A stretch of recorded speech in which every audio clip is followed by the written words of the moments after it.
The town continues to the north away, but you are not interested in what lies in that direction.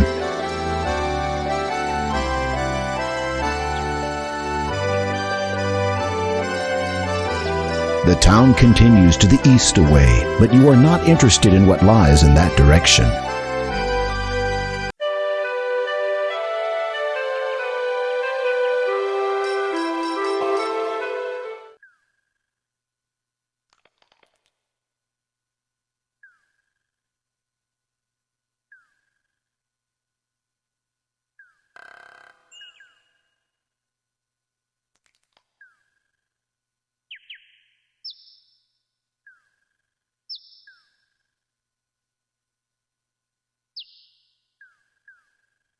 You have come to the Church of Kalima.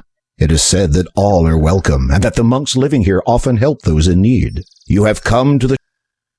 A beautiful stained glass window depicts a radiant full moon. It is certainly one of the more unique images you have seen on a church. The symbol of the common religion has been affixed to the apex of the church's roof. Your association with it forms part of your duty as a monarch. A large brass bell sits atop the church. You get no response. You get no response.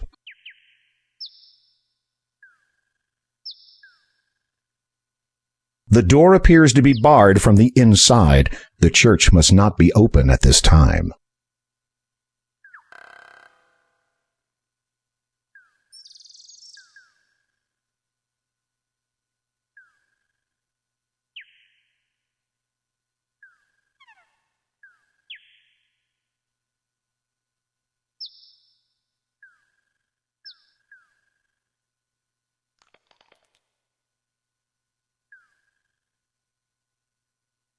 You have reached the eastern end of the forest. Passage to the east is barred by a chasm. Were you to proceed in that direction, you would undoubtedly experience a sudden and fatal drop.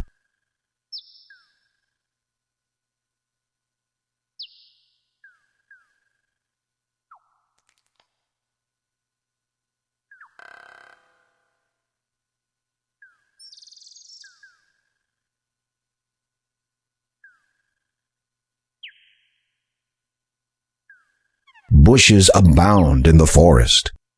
You have come upon a quick little dwarf.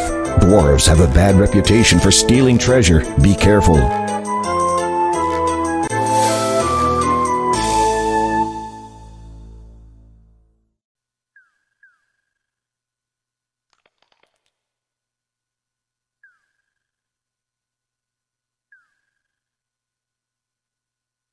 You peer into the depths of the chasm. That is one long drop. You have reached...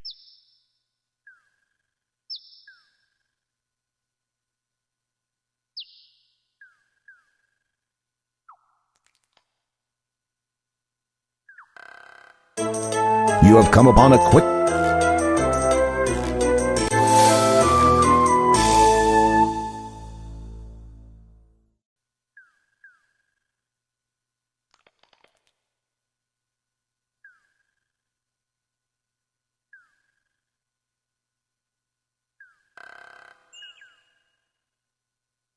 Three gold coins shimmer in a nearby patch of grass.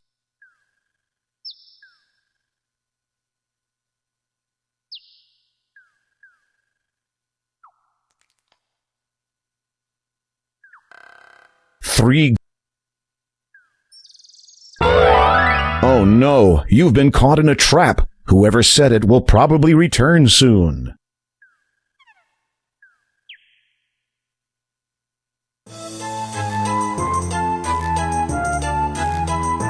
Ah, marvelous! What a catch! I feel like a bit of target practice.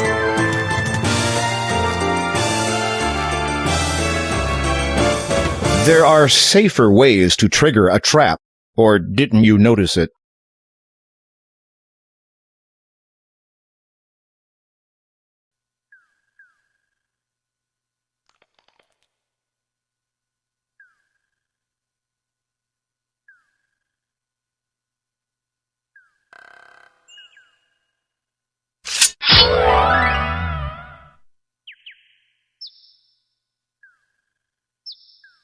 As you pick up the gold coins, they suddenly turn dark. Now they resemble ordinary metal. Wait a minute. This isn't gold. It's fool's gold. You flip the coins from hand to hand, noticing that they briefly shine gold again when you aren't touching them. Very clever indeed. The fool's gold feels like it now looks, ordinary and worthless. The gold has now gone dark and resembles ordinary worthless metal. This is fool's gold, which would make you quite the fool. You can't fool that. You can't fool. You can't. You that you can't. You can't.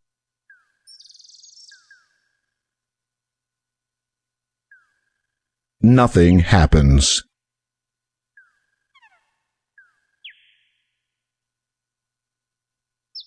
You don't need the rope.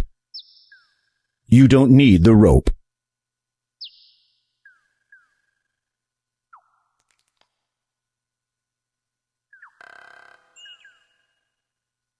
You peer into the log but see nothing of interest.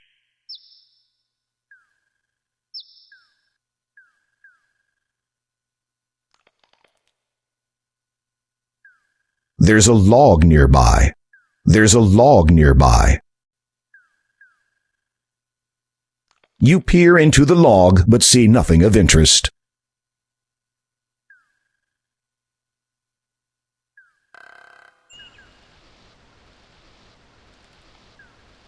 You are in the southeastern part of Weirwood Forest. A wall of rock prevents further passage south or east. The forest surrounds you in all other directions. It is a natural spring flowing from the rocks. A pool of water collects at the base. A healthy baby tree grows near the spring. There's no reason for you to manipulate the small tree in any way.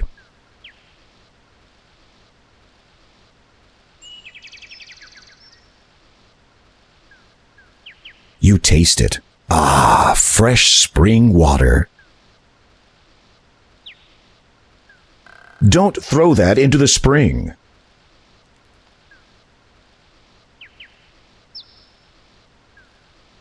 Don't throw that into the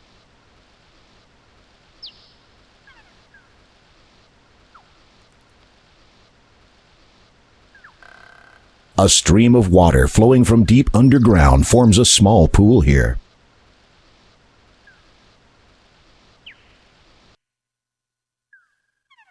You have reached the eastern edge of the Weirwood Forest. Trees surround you on all sides, except to the east, where there is a deep chasm spanned by a rickety-looking bridge.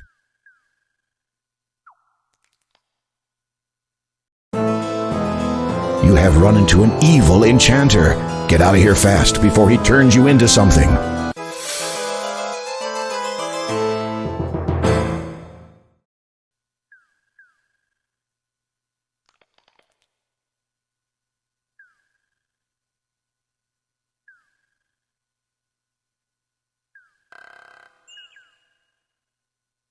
You have just discovered the gravity of your situation.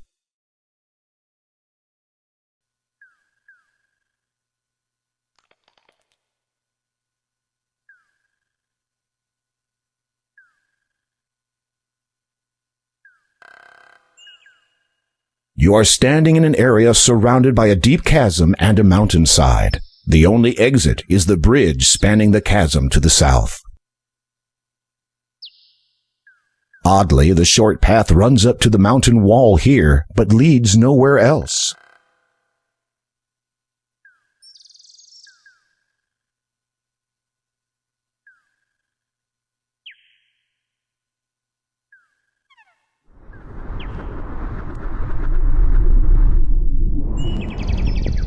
Incredible. The door you have discovered has taken on the appearance of a face. It is silent, however, and almost seems to be waiting for something. It is a stone face. The two rows of rocks stretch out like arms across the ground. How odd. It's like they're beckoning you to step between them.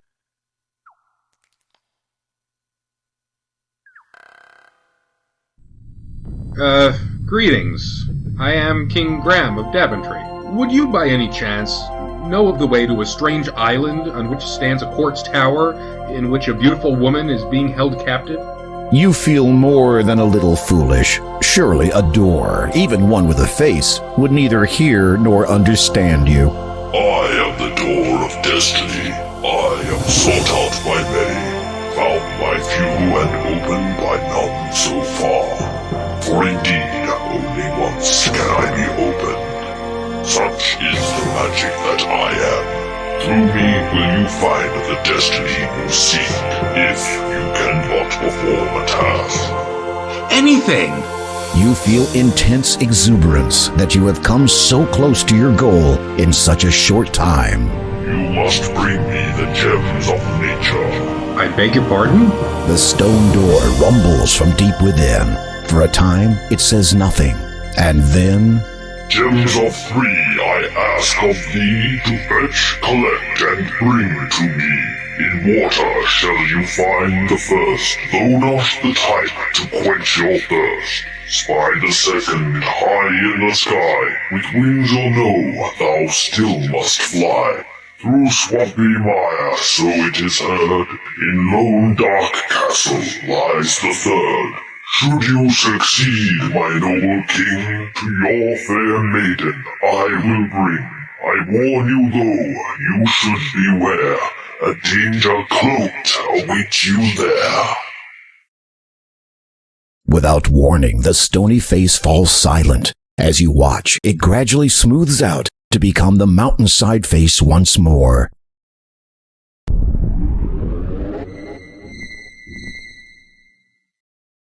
You notice that, within the door, 3 shallow indentations have sunk into the rock's surface.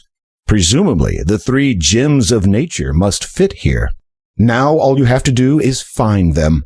How did that poem go again? The door of destiny now bears 3 indentations, each in the shape of identical-sized gems.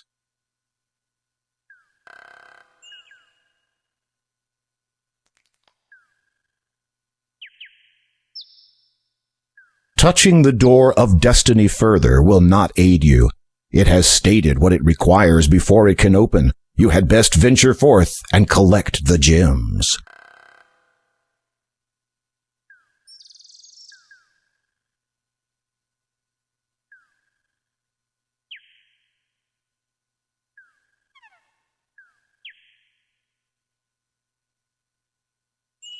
A piece of paper has blown here in the wind.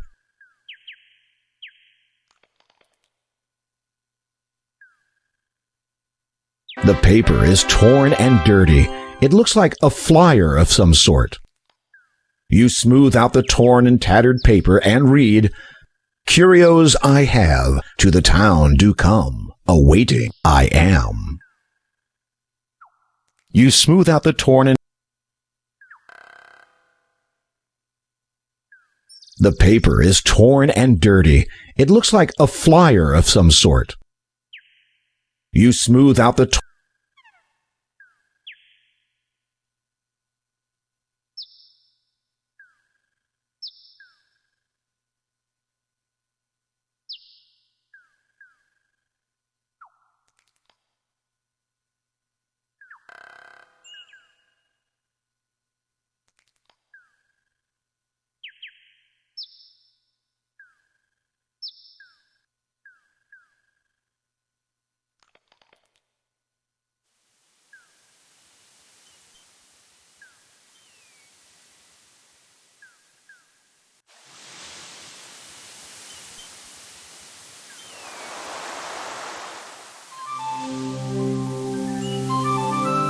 A mermaid basks on a nearby rock. Her long flowing hair extends over most of her upper body.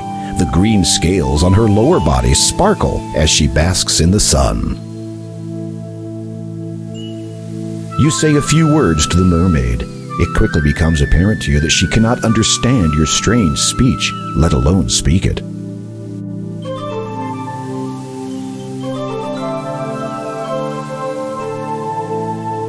the basket. The mermaid looks at your offering distastefully. She is not interested in it. As you walk towards the mermaid, she tenses suddenly. Clearly, while she finds you to be a somewhat interesting and perhaps amusing creature, she still does not trust you in the slightest. Oh no, you have startled the mermaid.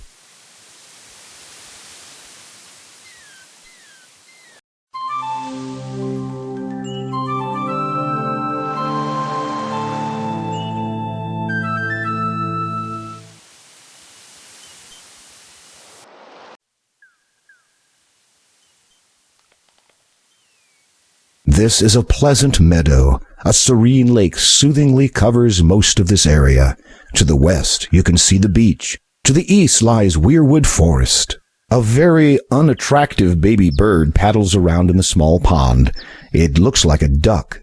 As it is unusual for a young animal to be apart from its mother, you assume the baby has either become separated from her or she has perished. This water field. You should stand in the water if you want to try that.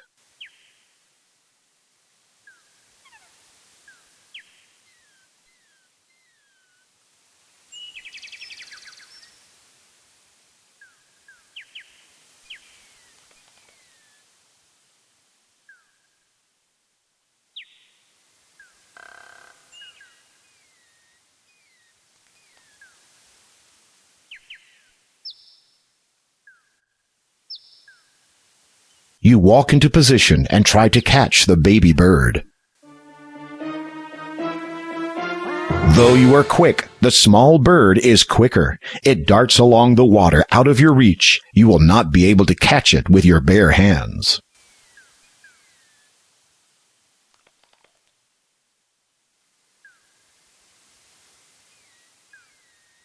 A small area of land rises high enough to remain above the surface of the lake. There is not a great deal to do with a tiny island. There is nothing to do with it, actually.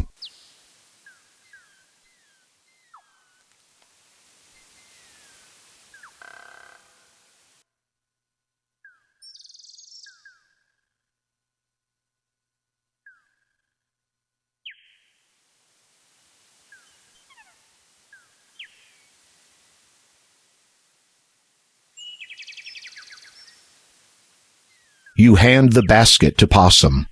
Thank you, kind sir. Please take this flower. I'm afraid it's all I have to give you. It is more than enough. I notice that you have picked only yellow flowers. Of course. Is it not customary for one to pick yellow flowers for another who is gravely ill? Certainly it is. I'm sorry to hear about your grandma, Possum. Thank you. Goodbye.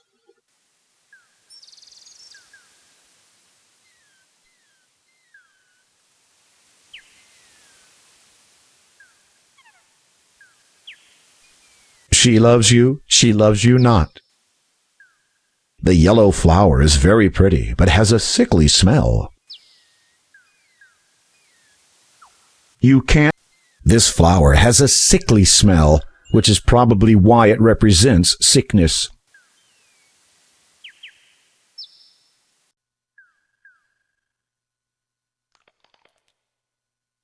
You have run into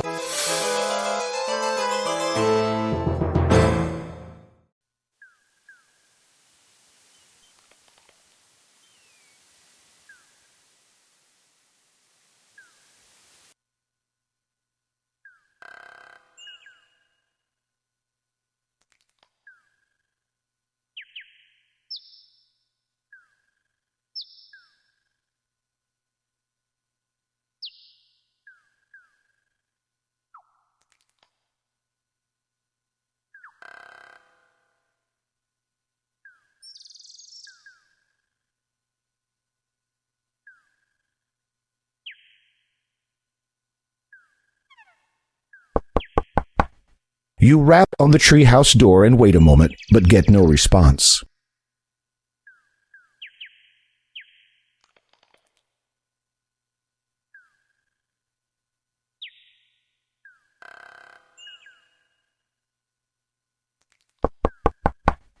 You wrap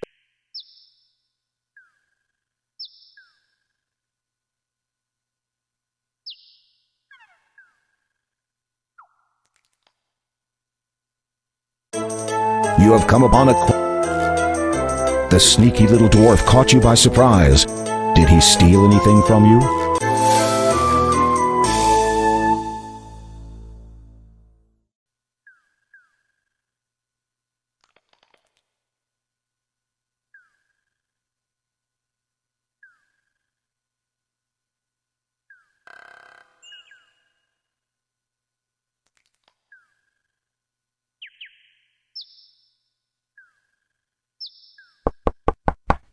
You rap on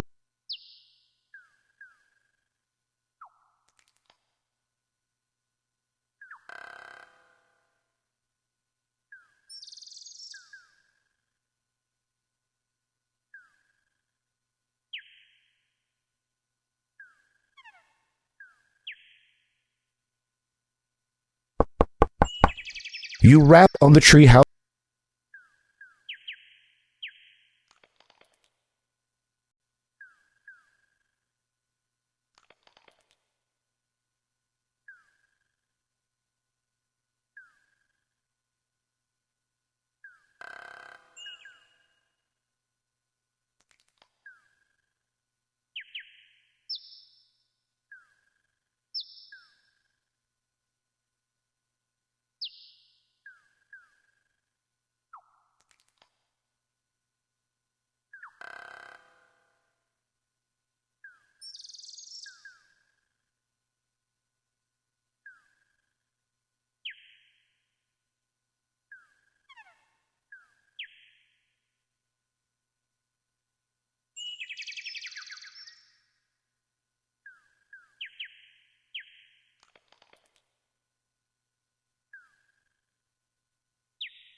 The fool's gold again shines the instant the coins leave your hand.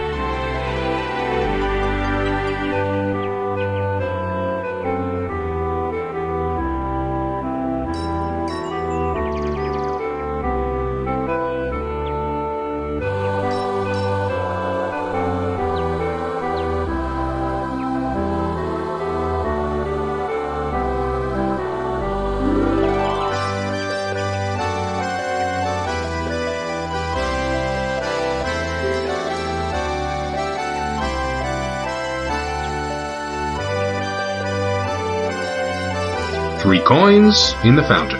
What? Let me see.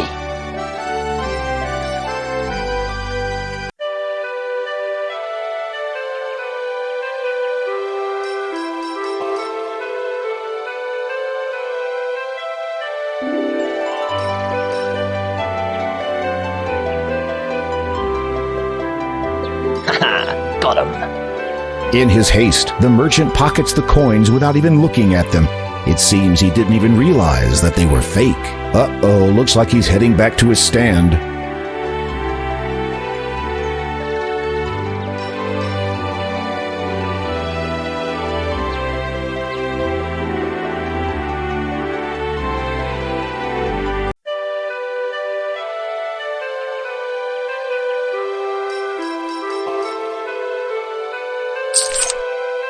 The fool's gold again shines the instant the coins leave your hand.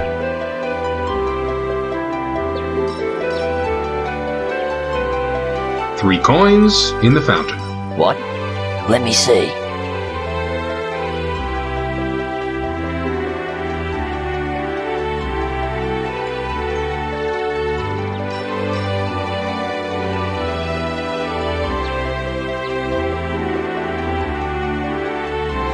The town continues to the...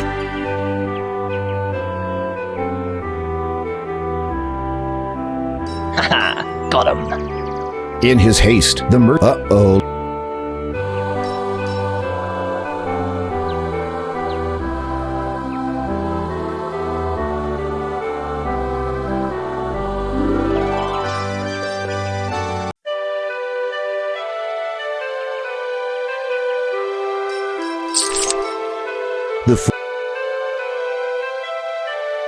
Repressing the earth. Repress. 3 coins in the fountain. What? Let me see.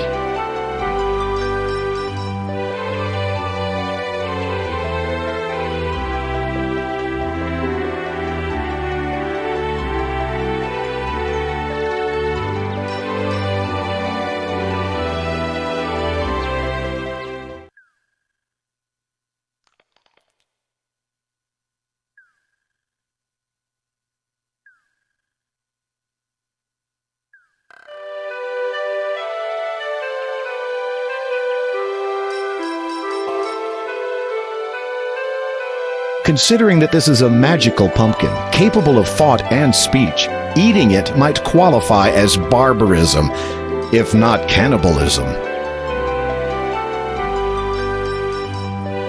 You don't want to disturb the baby pumpkin any more than is necessary. The baby pumpkin seems a little more settled than it was with the merchant, but you sense it still wants to get home.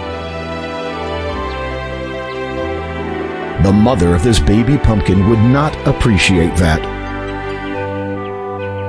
You are not into smashing pumpkins. The baby pumpkin wants nothing more than to be back with its mother. Pumpkins don't eat lemons, generally speaking.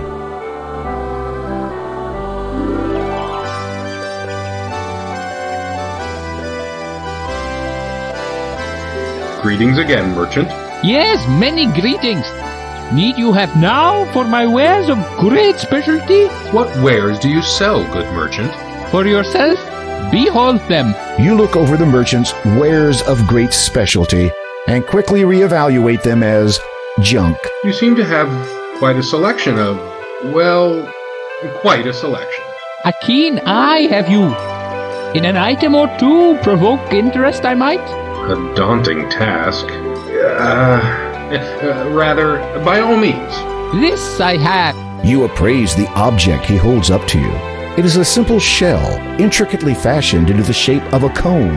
The workmanship is unlike anything you have ever seen. Fascinating.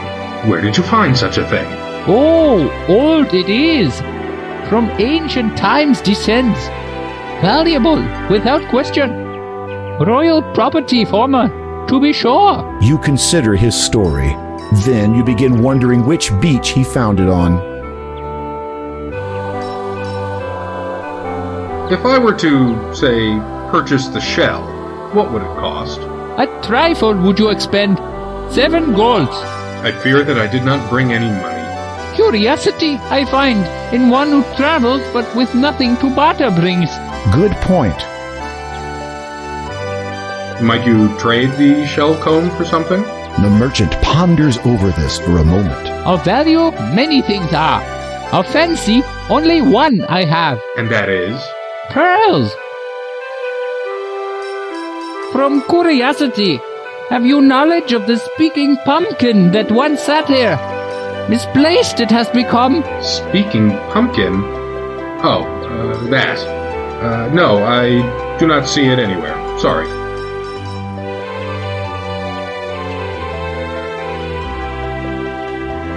Would you be interested in this pearl? Indeed, I would. In return, the shell I present to you. May you be always groomed well. The merchant grabs the pearl and tosses the shell comb to you. Then he saunters off. History will decide how greatly you were just swindled. Oh, what a beauty. This will be worth a fortune back home.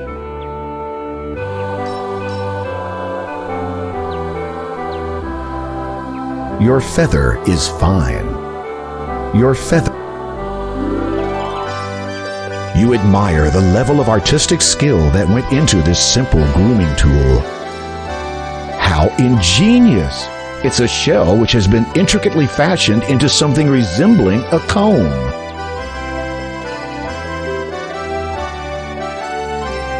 You have entered the town. 2 buildings.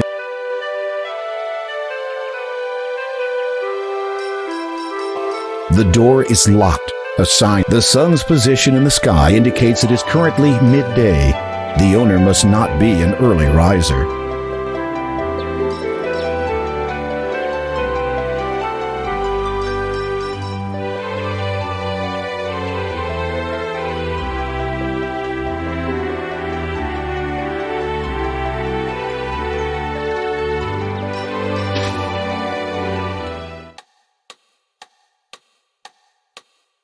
Nothing happens.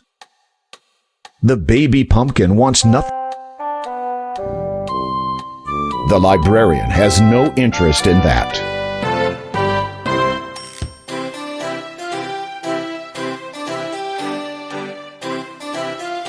What are you doing? I was just... Don't!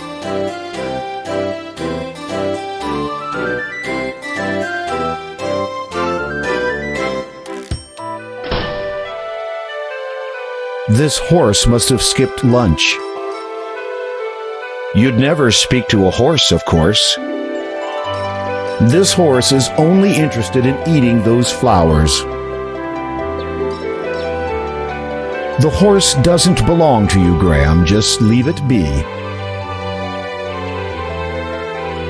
This horse is only interested in eating those flowers.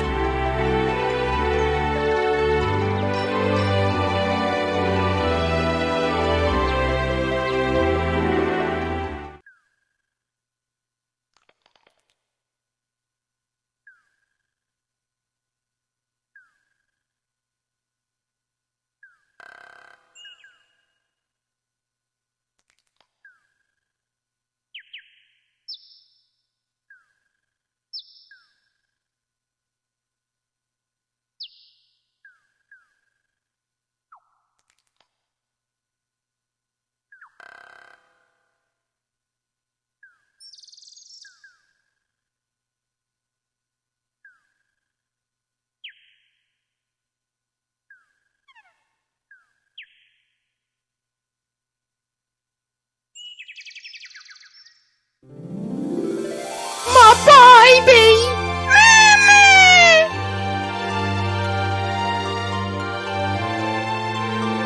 Thank you, Graham.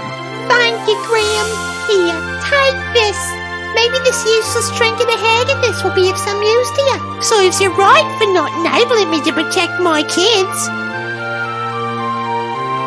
The pumpkin hands you a gold brooch with a beautiful blue sapphire. The color of the brooch clashes with your outfit. Better leave it off.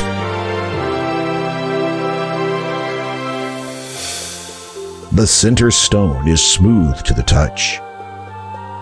The brooch has an enormous sapphire encircled by 2 rows of glittering diamonds.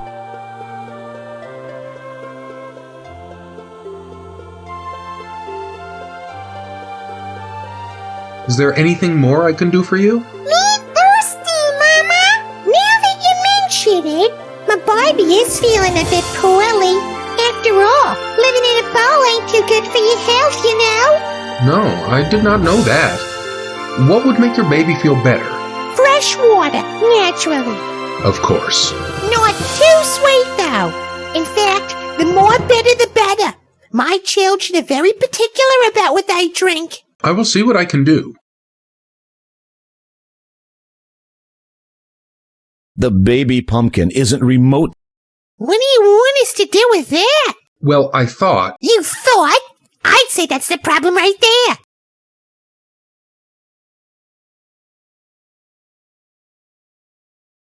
Being just an empty bowl, it holds nothing of importance. It is a simple clay bowl.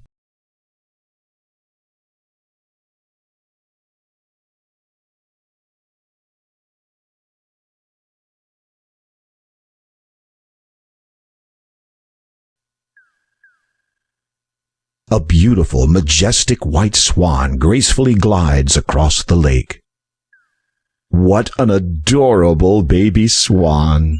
The small pond is a beautiful feature in this part of the forest. You imagine a variety of bird life would find this a very suitable place to travel for the breeding season. Thick, hollow reeds grow around the edge of the pond. You should walk in front of the large cluster of reeds if you want to take one.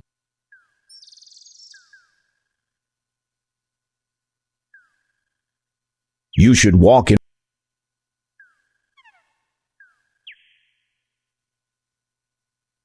You tug forcefully at one of the reeds until it finally breaks free.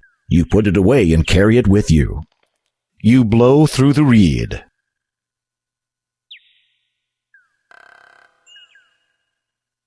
Nothing. Nothing. Nothing. Nothing. Nothing. Nothing. Nothing. Nothing. Nothing.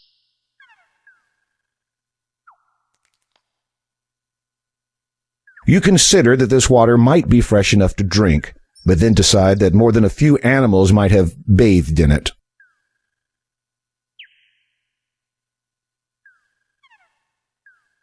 The baby swans do look fluffy and soft to hold. However, the resulting peck you'd receive from their mother makes you reconsider the wisdom of interfering. You don't want your hand pecked, do you? Mother swans are known to be very protective of their young. Any wisdom that this swan has learnt will sadly never be shared with you.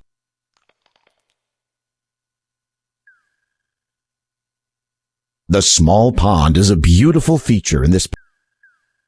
This water doesn't look clean enough to drink, and it's not deep enough to dive underneath the surface.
You'll need to walk around the other side of the house to do that.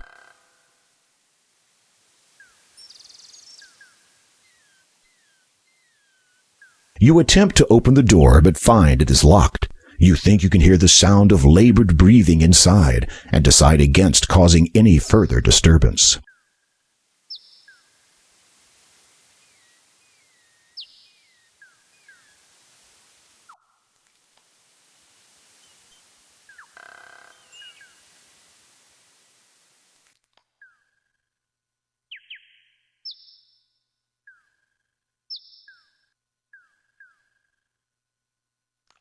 You are traveling through Weirwood Forest. To the west, you notice a path running through the trees. A wall of rock prevents further passage south, and the forest surrounds you in all other directions. You have run into an evil enchanter.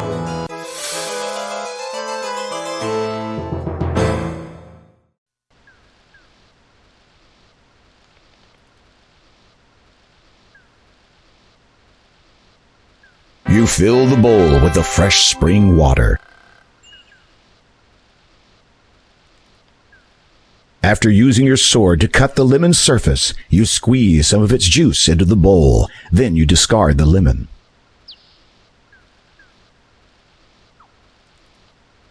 You sip the lemon-scented water. Yuck, it's too bitter for your taste. The water has a bitter taste. The bowl is now filled with lemon-scented water.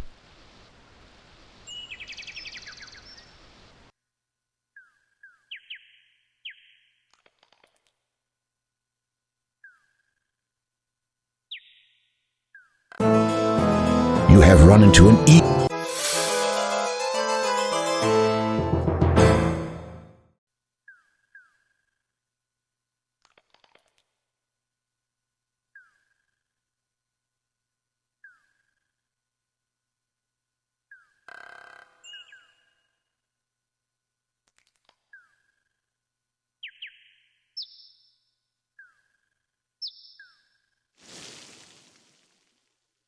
You pour the bitter water over the baby pumpkin.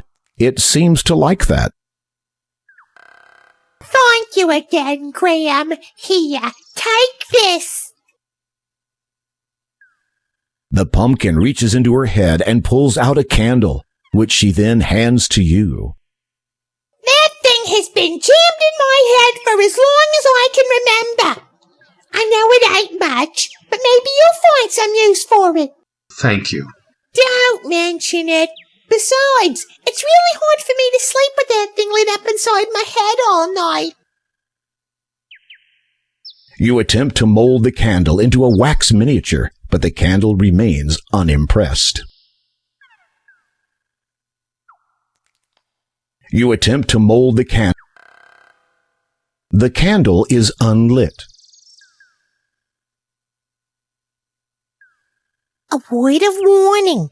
Agatha has been talking about you. I heard her mention your name while she was muttering to herself.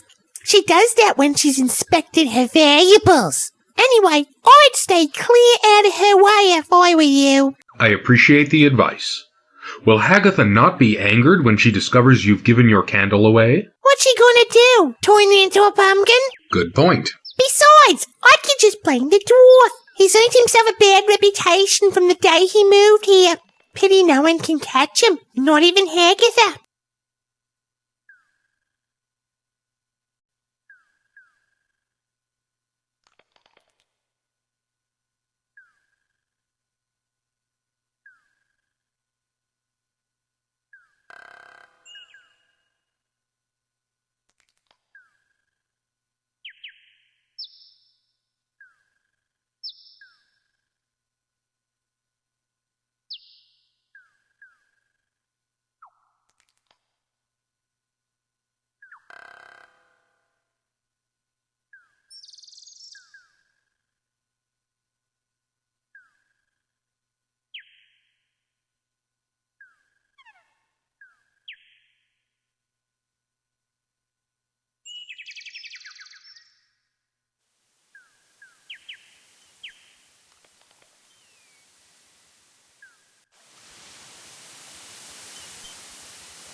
You offer the yellow flower to the mermaid, but she shakes her head.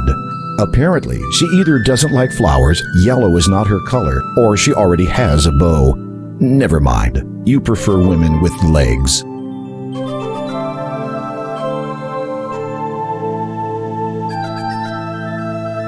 You hold out the shell comb in your hand. Clear recognition shines from the mermaid's delicate features. She hesitates a moment, then cautiously extends her arm, hands open expectantly.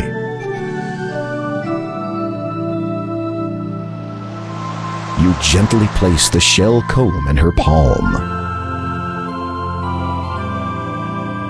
The mermaid examines it and smiles. She removes an opal necklace from around her neck and hands it to you. After a moment of admiring her once-lost possession, she looks at you with anticipation. You attempt to charade the act of going underwater to the mermaid. She regards you with a look of puzzlement. Just when the whole demonstration becomes too embarrassing to continue, she suddenly dives into the sea and swims right up to you.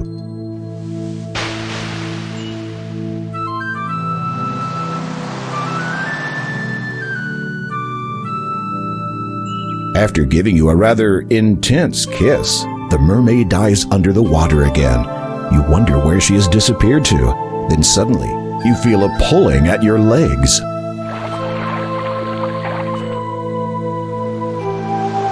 The mermaid holds on to you, keeping you from resurfacing. You struggle instinctively while trying to hold your breath, but she will not let go. You know you are going to black out soon.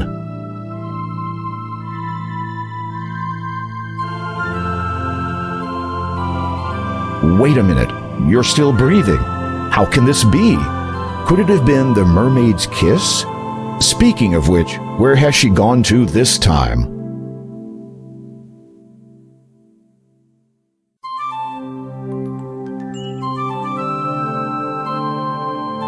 It is very lovely.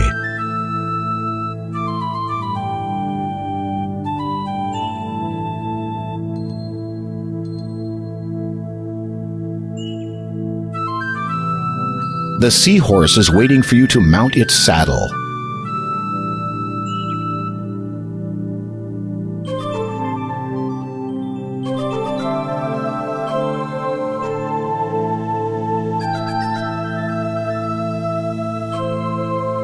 Well, this is a new experience. The seahorse willingly allows you to climb upon its back. You slide into the little saddle and take up the reins in your hands. You just hope this creature knows where it is taking you.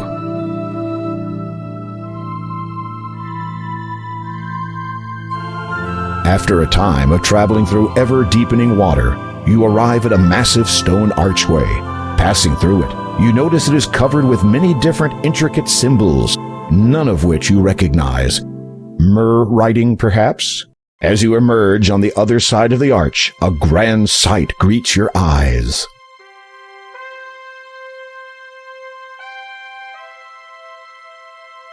You have entered an aquatic throne room. As one would expect, such a place has a throne of sorts, but what you see seated in it takes your breath away, if that still applies. It is unmistakably the ruler of the Mer people, the king of this watery world, known by many names. Neptune is the one by which he is best known to your kind.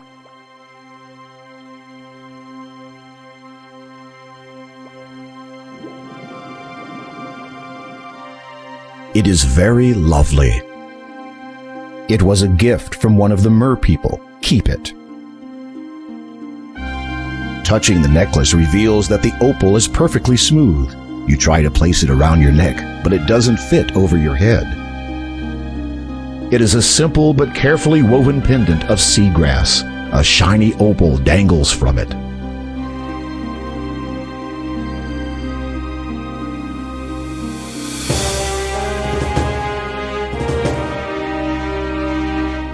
You bow before the king. He returns the gesture with a lowering of his own head. You open your mouth to speak, but only a bubble emerges. It begins floating up to the surface.